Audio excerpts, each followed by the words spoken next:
বন্ধুরা সবাইকে স্বাগতম জানাচ্ছি ওয়ার্ল্ড আল্ট্রা নলেজের আরও একটি নতুন ভিডিওতে। বন্ধুরা আজকের ভিডিওতে আমরা বাংলাদেশের দুটি বিভাগীয় শহর রংপুর এবং ময়মনসিংহের মধ্যে একটি তুলনামূলক কম্পারিজন করব।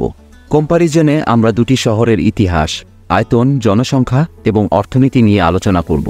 তো বন্ধুরা চলুন জেনে আসি এই শহর দুটি সম্পর্কে কিছু সাধারণ তথ্য। প্রথমে যদি আমরা রংপুর নিয়ে কথা বলি, তো বন্ধুরা রংপুর হচ্ছে বাংলাদেশের রংপুর বিভাগের প্রধান শহর এবং একই সাথে এটি রংপুর বিভাগের সদর দপ্তর। রংপুর শহর প্রতিষ্ঠিত হয় 1769 সালে। একসময় এখানে মোগল সাম্রাজ্যের আধিপত্য ছিল। এছাড়াও বাংলাদেশের স্বাধীনতা সংগ্রামে রংপুরের অবদান ছিল উল্লেখযোগ্য। রংপুর সিটি কর্পোরেশন প্রতিষ্ঠিত হয় 2012 সালে।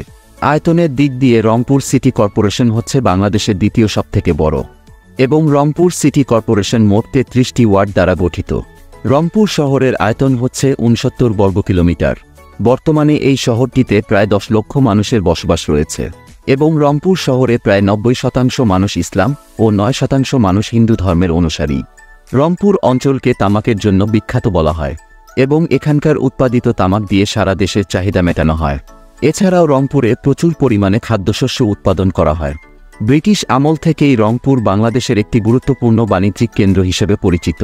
রংপুর শহরের ভিতরে এবং আশেপাশে ছড়িয়ে রয়েছে বহু শিল্প প্রতিষ্ঠান। এছাড়াও এই শহরে রয়েছে অসংখ্য সরকারি ও বেসরকারি ব্যাংক, বীমা সংস্থা, আবাসিক হোটেল, দেশি বিদেশি রেস্টুরেন্ট। শিক্ষার দিক দিয়ে রংপুর হচ্ছে বাংলাদেশের শিক্ষা নগরীগুলোর মধ্যে একটি।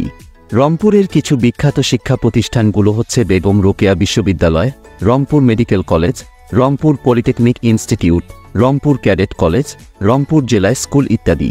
এবং চিকিৎসা ক্ষেত্রে রংপুর শহরে রয়েছে অসংখ্য সরকারি বেসরকারি হসপিটাল ও ক্লিনিক। তবে এর মধ্যে উল্লেখযোগ্য হচ্ছে রংপুর মেডিকেল কলেজ ও হসপিটাল, যা 1969 সালে স্থাপিত হয়। রংপুরের কিছু জনপ্রিয় পর্যটন স্থানগুলো হচ্ছে তাজহাট জমিদার বাড়ি, রংপুর চিড়িয়াখানা, মিঠাপুকুর মসজিদ, Carmichael college, Chikli water park, ভিন্ন জগৎ পার্ক ইত্যাদি।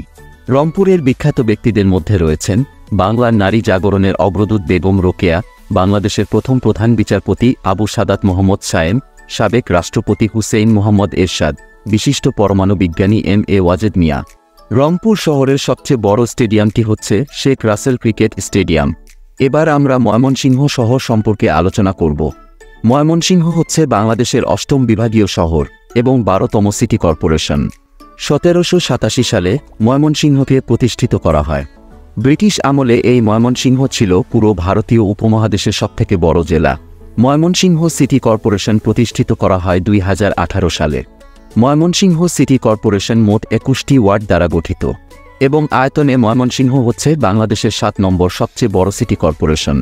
ময়মনসিংহ শহরের মোট আয়তন হচ্ছে 91 বর্গ কিলোমিটার। বর্তমানে শহরটিতে প্রায় 6 লক্ষ মানুষের বসবাস রয়েছে এবং ময়মনসিংহ শহরে প্রায় 92% মানুষ ইসলাম এবং 7% মানুষ হিন্দু ধর্মের অনুসারী। ময়মনসিংহের মানুষের জীবন জীবিকা খুবই সাধারণ। এ অঞ্চলের মানুষ বেশিরভাগই কৃষিকাজের সাথে যুক্ত। তবে শিল্পের দিক দিয়েও ময়মনসিংহ শহর অনেক উন্নত। বাংলাদেশের কয়েকটি শিল্প নগরীর মধ্যে ময়মনসিংহ হচ্ছে অন্যতম। ময়মনসিংহ শহরে কিছু পুরনো শিক্ষা প্রতিষ্ঠান রয়েছে এবং যা দেশের গণ্ডি পেরিয়ে বিদেশেও সুনাম রয়েছে। ময়মনসিংহের কিছু বিখ্যাত শিক্ষা প্রতিষ্ঠানগুলো হচ্ছে বাংলাদেশ কৃষি বিশ্ববিদ্যালয়, জাতীয় কবি কাজী নজরুল ইসলাম বিশ্ববিদ্যালয়, Mymensingh medical college, Mymensingh engineering college, Ananda Mohan college ইত্যাদি। এবং চিকিৎসা ক্ষেত্রে ময়মনসিংহ শহরে উন্নত অসংখ্য সরকারি বেসরকারি হসপিটাল ও ক্লিনিক রয়েছে, কিন্তু এর মধ্যে সবথেকে সেরা হচ্ছে ময়মনসিংহ মেডিকেল কলেজ ও হসপিটাল, যা প্রতিষ্ঠিত হয় 1962 সালে। ময়মনসিংহের কিছু জনপ্রিয় পর্যটন কেন্দ্রগুলো হচ্ছে ময়মনসিংহ জাদুঘর, Shashi lodge, Zainul Abedin park, Alexander castle, শিল্পাচার্য জয়নুল আবেদিন সংগ্রহশালা, বোটানিক্যাল গার্ডেন ইত্যাদি।